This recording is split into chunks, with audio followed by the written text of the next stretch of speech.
നമസ്കാരം. വിദേശ രാജ്യങ്ങളിൽ ഒളിച്ചു താമസിച്ച് ഇന്ത്യയിലെ 20-ലധികം ക്രിമിനൽ സംഘങ്ങളെ നിയന്ത്രിച്ചിരുന്ന പിടികിട്ടാപ്പുള്ളിയായി രാജ്യം പ്രഖ്യാപിച്ച 2 അധോലോക നായകന്മാർ വിദേശത്ത് അറസ്റ്റിലായി. വെങ്കിടേഷ് ഗാർഗ്, ഭാനു റാണ എന്നിവരാണ് അറസ്റ്റിലായത്. ഹരിയാന പോലീസിനൊപ്പം വിവിധ സുരക്ഷാ ഏജൻസികൾ സംയുക്തമായി നടത്തിയ ഓപ്പറേഷനിലാണ് ജോർജിയയിൽ നിന്ന് വെങ്കിടേഷ് ഗാർഗിനെയും യുണൈറ്റഡ് സ്റ്റേറ്റ്സിൽ നിന്ന് ഭാനു റാണയെയും പിടികൂടിയത്.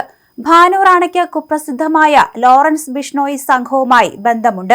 അറസ്റ്റിലായ ഖാർഗിനെയും റാണയെയും ഉടൻ ഇന്ത്യയിലേക്ക് കൈമാറും. നിലവിൽ ഇന്ത്യയിൽ നിന്നുള്ള 20-ലധികം പ്രധാന ഗുണ്ടാ തലവന്മാർ വിദേശത്തുനിന്ന് ആളുകളെ റിക്രൂട്ട് ചെയ്യുകയും നിരവധി കുറ്റകൃത്യങ്ങൾ നടത്തുകയും ചെയ്യുന്നുണ്ട്. ഹരിയാനയിലെ നാരായൺഗഡ് സ്വദേശിയാണ് വെങ്കിടേഷ് ഗാർഗ്. നിലവിൽ ജോർജിയയിൽ താമസിക്കുന്ന ഇയാൾക്കെതിരെ ഇന്ത്യയിൽ 10-ലധികം ക്രിമിനൽ കേസുകൾ രജിസ്റ്റർ ചെയ്തിട്ടുണ്ട്.